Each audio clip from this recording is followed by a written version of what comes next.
Hello everyone, welcome to the lecture of transportation engineering 2। और आज के हम लोग लेक्चर में सिग्नल एंड इंटरलॉकिंग पार्ट 3 को डिस्कस करने वाले हैं।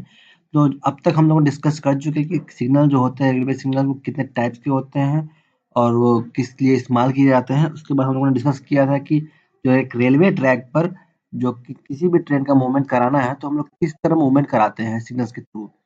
अब बात है कि हम लोग सिग्नल्स किसी भी ट्रेन को देते हैं आपको प्रोसीड करने का या फिर रुकने का, तो वो कैसे देते हैं, हम लोग कैसे उसको इंटरलॉकिंग करते हैं। तो इंटरलॉकिंग समझने के लिए पहले हमें ये समझना पड़ेगा कि हमारा जो पर्पस होता है ट्रेन में, कि एक रेलवे ट्रैक पर हमें ट्रेन को मूवमेंट करवाना है। तो मूवमेंट करवाना है तो कभी डायरेक्शन चेंज करना पड़ता है। डायरेक्शन चेंज करने के लिए हमें एक ट्रैक के अलावा दूसरे ट्रैक पर भी मूवमेंट कराना होता है, जिसके लिए हम लोग स्विच का इस्तेमाल करते हैं, पॉइंट का इस्तेमाल करते हैं। तो इसको हम लोग मैकेनिकली इसको एडजस्ट करते हैं किसी भी ट्रैक में मूवमेंट कराने के लिए, ठीक है। तो फिर हम लोग मैकेनिकली एडजस्ट करते हैं। तो मैकेनिकली एडजस्ट करने के लिए जो आपका स्ट्रेचर बार लगा होता है, स्ट्रेचर बार को हम लोग या तो हम लोग उसको मैकेनिकली हैंडल करते हैं फर्दर, ठीक है, मैकेनिकल हैंडल करते हैं उसको पुल्ली सिस्टम से, या फिर और आपके उसमें केबल लगे होते हैं उस सिस्टम से, या फिर हम लोग उसको इलेक्ट्रिकली भी हैंडल करते हैं। मतलब कि वहाँ पे मोटर लगे होते हैं, मोटर से वो आगे मैकेनिकल इंस्ट्रूमेंट के थ्रू वो एडजस्ट करता है। तो बाकी ये इलेक्ट्रिकल सिस्टम है, इलेक्ट्रिकल से यहाँ से केबल जाता है, केबल से आपका वो हम लोग उसको ऑपरेट करते हैं। तो ये हमारा मैकेनिकल भी हो सकता है फर्दर ऑपरेट करने का, या फिर हो सकता है इलेक्ट्रिकल। तो उसके अकॉर्डिंग आपका जो रेलवे ट्रैक है वो मेन ट्रैक में आपका फिक्स किया गया है या फिर ब्रांच लाइन में। तो उसके लिए हमको शो करने के लिए हमें उसी समय शो करना पड़ता है कि हमारा जो ट्रैक है वो कौन सा सिग्नल शो कर रहा है, जिसमें आपका ये हम लोग मैकेनिकल से जो सिग्नल सिस्टम है, जो कि सेमाफोर सिग्नल है, वो इस्तेमाल करते हैं, या फिर हम लोग इलेक्ट्रिकल सिग्नल भी इस्तेमाल करते हैं। तो इन सबको कंट्रोल करने के लिए हम लोग या तो लीवर सिस्टम का इस्तेमाल करते हैं, या फिर हम लोग पैनल सिस्टम का इस्तेमाल करते हैं, जो कि एक इलेक्ट्रिकल सिस्टम है। वो कैसे करते हैं वो भी डिस्कस कर लेते हैं अभी, ठीक है। तो पहले डिस्कस करते हैं इंटरलॉकिंग।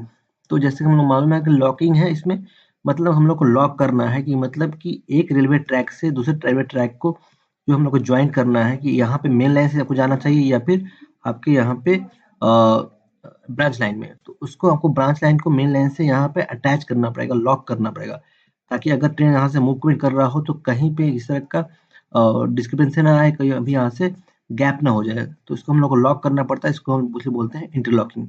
मतलब कि हमारा जो ट्रैक फिक्स वाले से लॉक है वो भी लॉक कराना चाहिए। इसमें हम लोग कह सकते हैं arrangement of signals point and other appliances so interconnected by mechanical or electrical logging that their operation take place in a predetermined sequence to ensure the conflicting movement of signals and points do not take place and train runs safely। तो हमें train को safely run कराने के लिए हम लोग को सारे जो है पॉइंट्स और सारे अप्लायंसेस है, सिग्नल्स है, उसका अरेंजमेंट करना पड़ता है। तो उसके लिए जो भी सिस्टम लगता है उसको हम लोग बोलते हैं इंटरलॉकिंग। आगे चलते हैं, नेसेसिटी है, क्या हमारी जरूरत है इसको करने की। तो due to increase in the number of points and signals. तो अगर हमारे पास किसी भी रेलवे स्टेशन पर सिर्फ एक ट्रैक नहीं होता है, उसमें आपके डिफरेंट ट्रैक्स वहाँ से इमर्ज होते हैं, फिर वहाँ से उसमें जाकर डाइवर्ज होते हैं, ठीक है। तो डाइवर्ज होता है और फिर जाके कन्वर्ज होता है। तो इसकी वजह से हम लोग को बार-बार आपको रेलवे ट्रैक चेंज करना पड़ता है। तो रेलवे ट्रैक चेंज करने के लिए हमें बार-बार पॉइंट्स को ऑपरेट करना पड़ता है। तो अगर बार-बार हमें उस लोकेशन में जाके पॉइंट को चेंज करना पड़ेगा, वहाँ पे ट्रैक चेंज करना पड़ेगा। तो ये थोड़ा मुश्किल होती है, इसके लिए हम लोग इंटरलॉकिंग का इस्तेमाल करते हैं। Due to increase of in speed, अगर आपको स्पीड में आपको ट्रेन को मूवमेंट कराना है, तो आपको फास्ट ये ऑपरेशंस करने पड़ेंगे ट्रैक चेंज करने का। तो इसके लिए भी हम लोग को इंटरलॉकिंग की जरूरत पड़ती है। Points and signal arrange in foolproof manner conflicting movement are avoided. तो हम लोग को इस तरह से पॉइंट एंड सिग्नल को ऑपरेट करना पड़ता है कि जो भी हो वो फुल प्रूफ हो, ऐसा किसी तरह कॉन्फ्लिक्ट मूवमेंट ना आए। मतलब कि यहाँ पे आपका ट्रैक किसी और लाइन से फिक्स किया गया है और सिग्नल में कुछ और लाइन शो कर रहा हो। इस तरह का कॉन्फ्लिक्टिव मूवमेंट कभी नहीं आना चाहिए। नेक्स्ट है help in proper and safe working for system. तो हम लोग को इस तरह से ये जो इंटरलॉकिंग सिस्टम है वो आपका सेफ वर्किंग के लिए बहुत हेल्प करता है। तो हमारा जो एसेंशियल है, क्या इसकी नीड पड़ती है, उसको हम डिस्कस कर लेते हैं। It should be possible to turn a signal off unless all point of the line or which the train is to be received are correctly set. All the facing points are logged and all interlocked level crossing are closed in accessible to road traffic। तो हम लोग का जो भी है, कि जो भी हमारा इंटरलॉकिंग सिस्टम है, लेवल क्रॉसिंग पर जो भी है वो पूरी तरह से क्लोज होना चाहिए, सारी चीज़ें लॉक होना चाहिए, तभी हम लोग सिग्नल को ऑफ करते हैं। सिग्नल को ऑफ करना मतलब कि हम लोग रेड सिग्नल को ऑफ करते हैं, मतलब हम लोग ग्रीन सिग्नल तभी देते हैं। तो हम लोग का जो ज़रूरत है इसमें इंटरलॉकिंग करने का, तो हमारा सिस्टम ऐसा होना चाहिए ताकि हम लोग जब फुल प्रूफ हो जाए, हम लोग पूरी तरह से सेटिस्फाई हो जाए कि हमारा सिस्टम सही है, तभी हम लोग सिग्नल को ऑफ करें या फिर ग्रीन सिग्नल दें। The line should be fully isolated before the signal is turn off. ठीक है, तो लाइन जो है पूरी तरह से आइसोलेटेड होना चाहिए सारे रेलवे ट्रैक से, सिग्नल को टर्न ऑफ करने से पहले। No loose wagon should be able to enter this line. मतलब कि एक ट्रैक है, हम लोग किसी ट्रैक में लेके जाना है, तो उसमें किसी तरह का लूज रेल, मतलब वहां पे रेल ट्रैक नहीं होना चाहिए कि आपको यहाँ से दूसरा रेल इसमें एंटर कर जाए इस रेलवे ट्रैक में। अगर हमने इस रेलवे ट्रैक में कोई सिग्नल दिया हुआ है तो कोई भी दूसरा ट्रेन इसमें एंटर नहीं करना चाहिए, हमें ऐसा सिस्टम बनाना चाहिए। After the signal has been turn off, it should not be possible to make adjustment in the point और लॉक ऑन द रूट। जो हम लोगों ने टर्न ऑफ कर दिया है, ग्रीन सिग्नल दे दिया है, तो ग्रीन सिग्नल देने के बाद जब ट्रेन आने वाली है तब हम लोग को चेंज करने की कोई पॉसिबिलिटी नहीं होनी चाहिए, तो अगर चेंज किया जाएगा तो एक्सीडेंट हो सकता है। It should not be possible to turn on an any two signal of the same time as they lead to conflicting movement. ऐसा भी हम लोग को किस तरह का नहीं करना है कि हम लोग का कि एक रेलवे ट्रैक पर दोनों तरफ से हम लोगों ने ग्रीन दे दिया, और ग्रीन देने से हम लोग का कॉन्फ्लिक्टिंग मूवमेंट आने के चांसेस है, तो इस तरह का कभी भी पॉसिबिलिटी नहीं आनी चाहिए। Wherever feasible, the points should be so interlocked as and avoid any conflict movement। तो हम लोग का कोई भी कॉन्फ्लिक्टिंग मूवमेंट को अवॉइड करने के लिए सारी फिजिकल पॉसिबिलिटी हम लोग को देख के ही इस तरह का इंटरलॉकिंग सिस्टम बनाना है। तो अब बात करते हैं स्टैंडर्ड्स की। तो हमारे जो 3 स्टैंडर्ड के होते हैं ये इंटरलॉकिंग सिस्टम, तो मेक यूज ऑफ की interlocking running speed for train restricted to 50 kilometre per hour. तो जो फर्स्ट स्टैंडर्ड का जो इंटरलॉकिंग सिस्टम होता है उसमें हम लोग की इंटरलॉकिंग इस्तेमाल करते हैं, जो जिसमें कि maximum speed 50 kilometre per our होती है। नेक्स्ट है सेकंड स्टैंडर्ड में होता है कि हमें use no on non trunk main route operate mechanically और इलेक्ट्रिकली, स्पीड लिमिट होता है आपका 75 किलोमीटर पर आवर। ये सेकेंड हम स्टैंडर्ड में हम लोग करते हैं। ठीक है, नेक्स्ट है third standard makes use mechanical और electrically connected interconnected use latest technology interlocking technology also. तो थर्ड में हम लोग लेटेस्ट टेक्नोलॉजी का इस्तेमाल करते हैं, जो कि 75 किलोमीटर पर आवर से भी ज़्यादा स्पीड होता है, उसके लिए हम लोग इस्तेमाल करते हैं। ठीक है, तो अब चलते हैं कि सिग्नलाइज सिस्टम हम लोग का मैकेनिकल और इलेक्ट्रिकल होता है, तो वो क्या कंपेरिजन, क्या डिफरेंस होता है उसमें। ठीक है, तो हमारा जो रेलवे ट्रैक है, एक रेलवे ट्रैक है, उसको आपको दूसरे ब्रांच ट्रैक में कनेक्ट करने के लिए हम लोग मैकेनिकल सिस्टम इस्तेमाल कर सकते हैं लीवर का, या फिर मोटर्स के थ्रू हम लोग इस्तेमाल कर सकते हैं इलेक्ट्रिकल सिस्टम से। तो दोनों में क्या डिफरेंस होता है वो देख लेते हैं। तो पहले बात करते हैं सिग्नल्स का। Mechanically operated signal as lower as quadrant और अपर क्वाड्रेंट सिग्नलिंग। तो जो मैकेनिकल सिस्टम होता है उसमें जो सिग्नल भी होता है वो मैकेनिकली ऑपरेटेड ही होता है।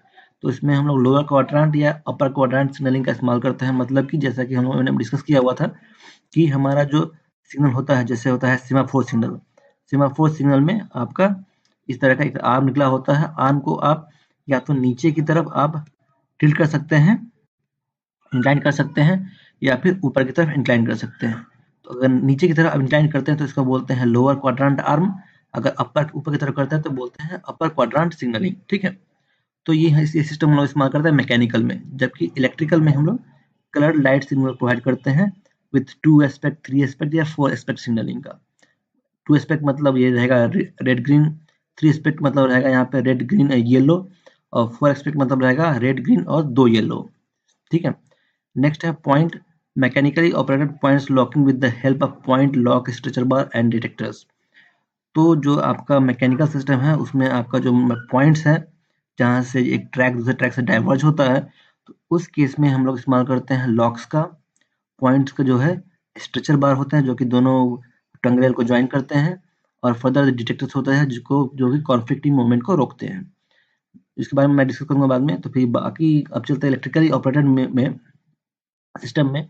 जो ऑपरेटर सिस्टम होता है उसमें converting the rotatory movement of electric motor into linear push locking with the help of slide and solid rods. इसमें जो है मोटर के जो मूवमेंट है उसको हम लोग लीनियर मूवमेंट में कन्वर्ट करते हैं, जिसके थ्रू हम लोग पॉइंट्स को मूवमेंट करा पाते हैं। नेक्स्ट है level crossing gates, manually operated single leaf gates और मैकेनिकली ऑपरेटेड लिफ्टिंग बैरियर्स। तो ये मैनुअली हम लोग ऑपरेट करते हैं या फिर मैकेनिकली ऑपरेटेड इस्तेमाल करते हैं गेट्स को हम लोग जब लेवल क्रॉसिंग होता है। लेवल क्रॉसिंग मतलब कि आपका एक ही लेवल में एक ट्रैक जा रहा हो, रेलवे ट्रैक, और उसी लेवल में हम लोग का एक रोड आ रहा हो, दोनों एक दूसरे को क्रॉस कर रहा हो, तो उसको हम लोग बोलते हैं लेवल क्रॉसिंग। तो इसमें मैकेनिकली ऑपरेटेड उसमें गेट होते हैं, जबकि इसमें इलेक्ट्रिकल सिस्टम में इलेक्ट्रिकली ऑपरेटेड लिफ्टिंग बैरियर हो सकते हैं। मतलब कि आप एक स्विच दाबेंगे और वो जो बैरियर है वो अपने आप उठ जाएगा, इसमें किसी तरह के मैनुअल की जरूरत नहीं पड़ेगी। अब बात करते हैं ट्रांसमिशन सिस्टम की। तो हम लोग को जो यहाँ पे जो भी यहाँ फंक्शन है आपके पॉइंट पर जो भी ऑपरेशन करना है, तो उसको ऑपरेशन अगर आप चाहते हैं कि साइट पे जाकर ना करें, आप ऑफिस में मतलब रेलवे ट्रैक का जो रेलवे स्टेशन का जो अंदर है जाकर आप ऑपरेट करें सारे सारे तरह के स्विचेस को, तो उसको बोलते हैं ट्रांसमिशन लाइन। मतलब कि आप यहाँ जो पॉइंट है किसी लोकेशन पे, उसको आप किसी स्टेशन या किसी एक दूसरे लोकेशन से सारे पॉइंट्स को आप उसको चेंज करना चाहते हैं, तो हम लोग आपको उसके लिए जो ट्रांसमिशन सिस्टम होगा वो बनाना पड़ेगा। तो इसमें आपका सिंगल या डबल वायर ट्रांसमिशन सिस्टम का इस्तेमाल करते हैं to the requested point by means of rod और डबल वायर। ठीक है, मतलब कि जो ये केबल होता है, केबल के थ्रू ही हम लोग इसको खींचते हैं और यहाँ तक उसको ट्रांसमिट करते हैं सारे फंक्शंस को, ये पॉइंट को चेंज करने का।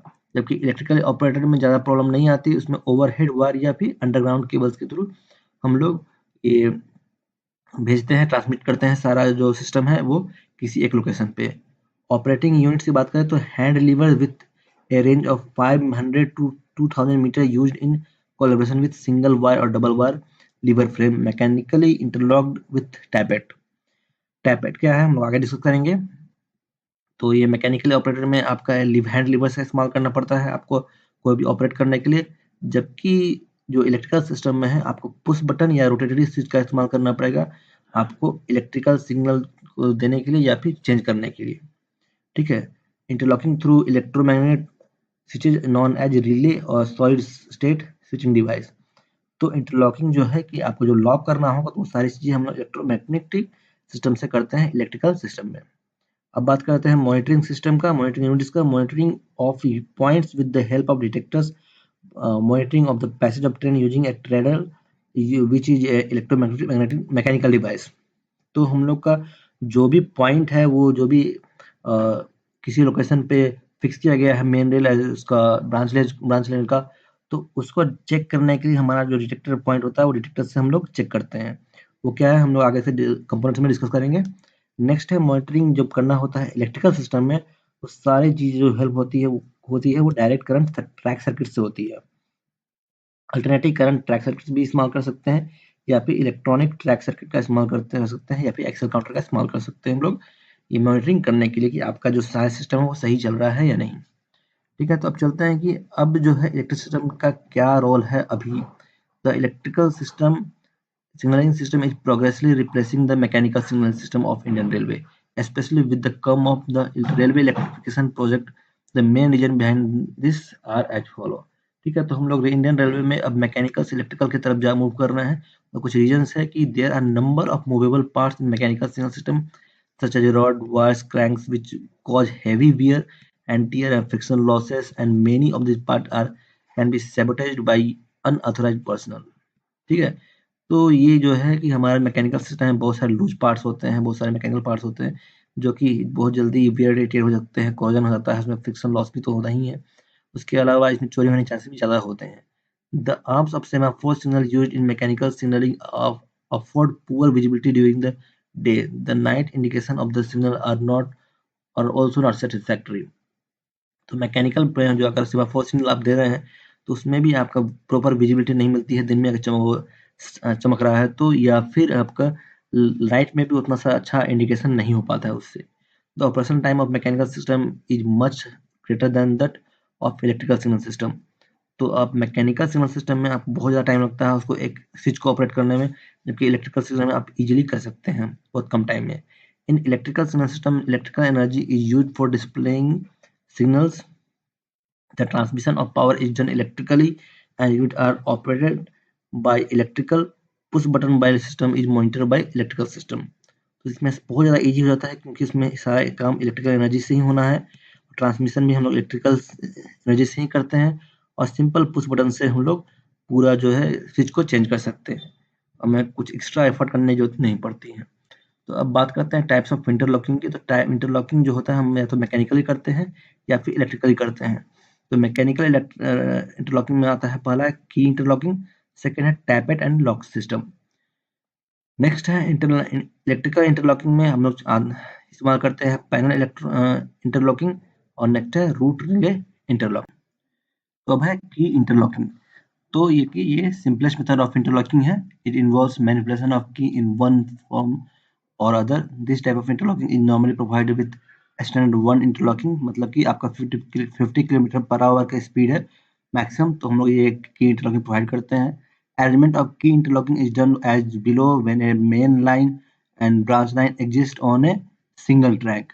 ठीक है, तो हम लोग का मेन लाइन और ब्रांच लाइन एक ही ट्रैक में है, तो उसमें हम लोग इसका इस्तेमाल करते हैं। Point can be set either for main line और base branch line. This type of signal is called indirect interlocking. तो हमारा जो है ये इस तरह का सिंपल एक लीवर से जुड़ा हुआ पूरा की रहता है, तो हम लोग बोलते हैं की इंटरलॉकिंग।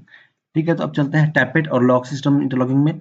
तो ये आपका इम्प्रूव फॉर्म ऑफ इंटरलॉकिंग है कंपेयर टू की इंटरलॉकिंग। इसमें ग्रेट सेफ्टी भी मिलेगा और लेस मैन पावर भी लगता है। तो इसमें फायदा क्या होता है, टैपेट इंटरलॉकिंग सिस्टम जो है consist of tappet bars and lock bars. मतलब होता ये है कि जो भी हमारा जो डिफरेंट पॉइंट्स है, तो पॉइंट्स का जो कनेक्शन है हम लोग कनेक्ट करके हम लोग एक वायर या केबल्स के थ्रू उसको हम लोग सिस्टम को आप ट्रांसमिट करके लेके आते हैं हम लोग एक लोकेशन पे।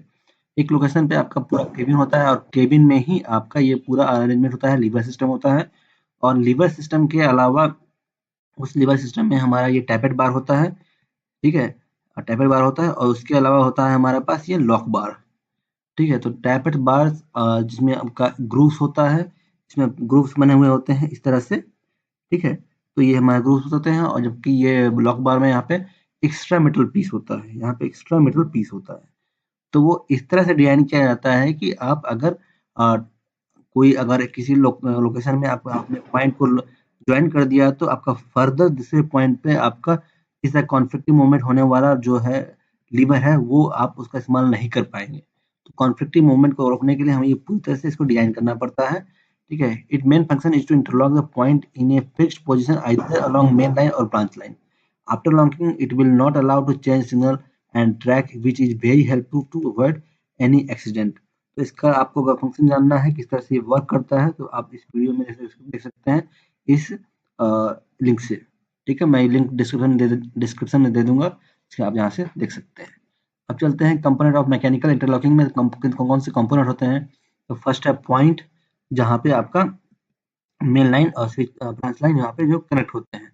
पॉइंट लॉक है, तो पॉइंट को अगर हम लोग आपने जो सेट किया है किसी लाइन के अलोंग भी, मेन लाइन के अलोंग किया है या फिर ब्रांच लाइन के अलोंग किया है, तो उसको आपको लॉक करने की जरूरत पड़ता है। तो लॉक करने के लिए हमारा लॉक सिस्टम देते हैं, पॉइंट लॉक सिस्टम यहाँ पे, जो कि यहाँ पे है कि यहाँ से अब यहाँ पे जाके ये प्लंजर इसमें इंसर्ट हो जाएगा, जिसकी वजह से ये पूरी तरह लॉक हो जाएगा। नेक्स्ट है डिटेक्टर। डिटेक्टर का जो होता है ये है डिटेक्टर। इसका फंक्शन ये होता है कि अगर आपके यहाँ पे इसमें मेन लाइन के थ्रू आपने लीवर का इस्तेमाल करके आपने किया है, सेट किया हुआ है, तो उसके डिटेक्टर से हम लोग ये फिक्स कर देते हैं कि अब इसके बाद आप चेंज नहीं कर सकते, सिग्नल लाइन में कन्वर्ट नहीं कर सकते जब तक आपने ये दूसरा लीवर नहीं खींचा है। ठीक है, नेक्स्ट है कनेक्टिंग डिवाइसेस। कनेक्टिंग डिवाइसेस में आपके पूरी आती है, ये आपका पूरा रॉड रहेगा या फिर केबल होगा, या फिर और उसके साथ साथ इसमें डिफरेंट लीवर्स क्रैंक्स लगे होते हैं, जिसकी वजह से हम लोग पूरा जो सिस्टम है उसको हम लोग लेके जाते हैं हम लोग आपके केबिन तक। नेक्स्ट है temperature compensator.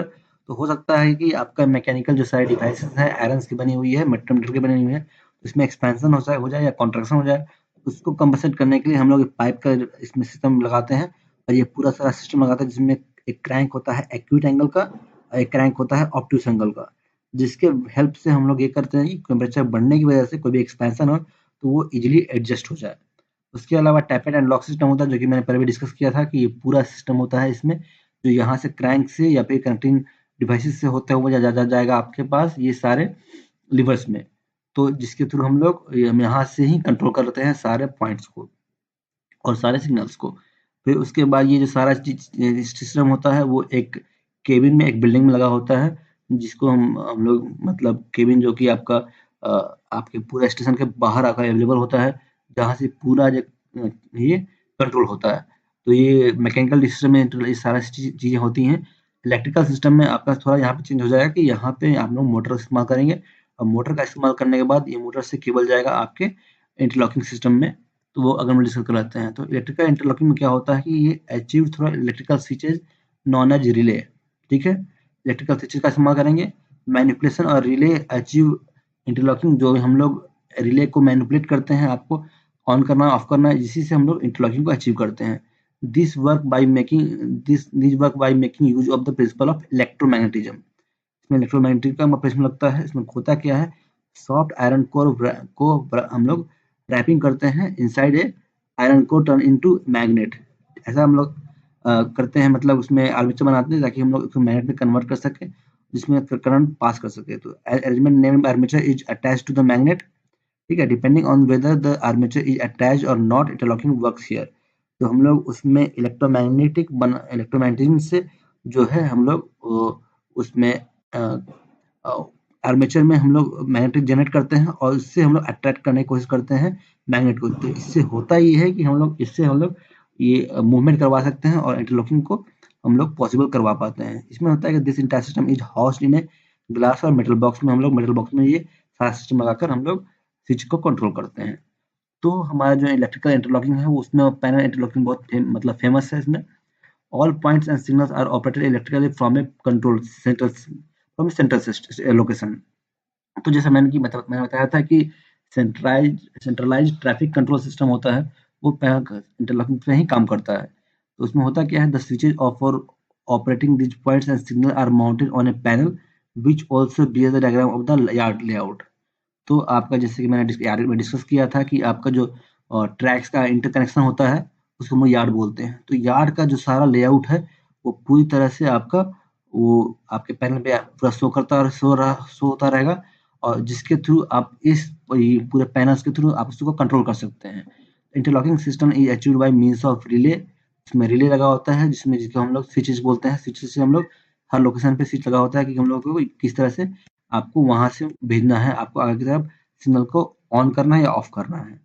Centralise controlling system of greater area is great advantage. तो लार्ज एरिया में आपको कंट्रोल करना है तो ये बहुत ज्यादा एडवांटेजेस होता है ये system. With elimination of inter cabin controlling greater number of trains can be run with less man power, ठीक है। तो अगर इसकी वजह से हम लोग है कि हम लोग कम मैन पावर में भी हम लोग कम रिसोर्सेज में भी हम लोग ग्रेटर अमाउंट ऑफ ट्रेन को हम लोग कंट्रोल कर सकते हैं। और इसको समझने के लिए आप ये वीडियो देखेंगे तो जिसमें मॉडल के थ्रू ये समझाया गया है, तो वो आप देखेंगे ज़्यादा बेहतर समझ में आएगा आपको। अब चलते हैं रूट रिले इंटरलॉकिंग से। तो पैनल इंटरलॉकिंग में था कि हमारा जो सारा जो यार्ड का जो लेआउट है वो आपके पैनल में वो फिक्स होता है। तो हम लोग एक-एक स्विच को इस्तेमाल करके हम लोग जो भी स्विच है उसको कंट्रोल करते हैं, ठीक है। लेकिन इसमें होता है कि हम लोग पूरा रूट को एक रिले से कंट्रोल करते हैं, ठीक है। तो ये इम्प्रूव्ड सिस्टम है over panel interlocking. In panel interlocking each point in line has to individual setup with a switch and clearance of signal is obtained by operating the switch, ठीक है। मतलब कि जो हमारे पास जो रेलवे ट्रैक का ये पूरा एक नेटवर्क है कि आपको किस डायरेक्शन में मूव करना है, किस डायरेक्शन में आपको यहाँ पे रेलवे ट्रैक है। तो ये सारे जो आपको यहाँ से यहाँ जाना है, आपको इस लोकेशन में करना है, इसको सेपरेट स्विच होगा। इसको इस ट्रैक को इस ट्रैक से कनेक्ट करना है, इसके लिए सेपरेट स्विच होगा। फिर आगे जाके यहाँ पे जो आउटर सिग्नल है, होम सिग्नल है, उसके लिए आपका सेपरेट स्विच होता है आपके पैनल इंटरलॉकिंग में। जबकि in route relay interlocking only a pair of switches are used for doing all the operation automatically। मतलब कि अगर आपको इस लाइन के थ्रू आपको ट्रेन लेके जाना है तो इसके लिए सेपरेट सिर्फ एक स्विच होगा, जिससे वजह से आप सारे मतलब पॉइंट्स को जोड़ सकते हैं, सारे सिग्नल्स को ऑन कर सकते हैं। Signal is also clear in the similarly automated manner. Sir automatically आपका ये सिग्नल भी क्लियर हो जाएगा। The main requirement of this type of interlocking is entire track need to be track circuited। इसमें हमारा सारा जो ट्रैक है वो ट्रैक सर्किटेड होना चाहिए। The condition of track circuit and various indication of all signal are mirrored on the panel that carries the diagram of the yard। तो जो भी आपका ट्रैक सर्किट है, जो भी सारा इंडिकेशन है, वो सारा मिरर किया जाता है, मतलब उस तरह का सेम टू सेम बनाया जाता है आपके पैनल पे। By looking at these indication, a panel operator easily know whether a track is free or not. तो हमारा जो इंडिकेशन पैनल है उससे ऑपरेटर इजीली जान सकता है कि आपका ये कि आपका ट्रैक फ्री है या नहीं है. Once a route is set to allow the person get illuminated with white light. तो हमने कोई ट्रैक सेट कर दिया तो अपने आप वो वहां से व्हाइट लाइट से शो होना स्टार्ट हो जाएगी, वहां पे वो लाइन क्लियर हो चुका है. और if the route is occupied it show in red colour. अगर यहाँ पे शो कर रहा है कि यहाँ कोई ट्रेन अवेलेबल है तो आपका पहले से यहाँ पे रिटर्न शो करेगा. If the train has clear the track the light will be automatically off. ठीक है, तो ये हमारा ज़्यादा बेनिफिट मिलता है कि उन सारी चीज़ें हमारे ट्रैक सिस्टम में पूरे आपको शो होता रहे. अब इससे भी धीरे-धीरे एडवांस होता जा रहा है, तो आपके इसमें कंप्यूटर सिस्टम भी आ गया है, अब सॉफ्टवेयर से भी सारी चीज़ें ऑपरेट की जा रही है. तो हम लोग कोशिश करते हैं कि ये सारे सिस्टम्स हैं, जो इंटरलॉकिंग सिस्टम है, सारे जो स्विचेज़ का कनेक्शन है, वो हम लोग ऐसा बनाएँ कि हम लोग पूरी तरह से सेफली बिना कॉन्फ्लिक्टिंग के हम लोग ये सारे सिस्टम प्रोवाइड कर सकें. ठीक है? तो यहाँ पे आपका सिग्नल इंटरलॉकिंग सिस्टम खत्म होता है. तो आगे के लेक्चर में हम लोग डिस्कस करने वाले हैं ट्रैक रेसिस्टेंस एंड ट्रैक्टिंग एफर्ट्स के बारे में. ठीक है, थैंक यू.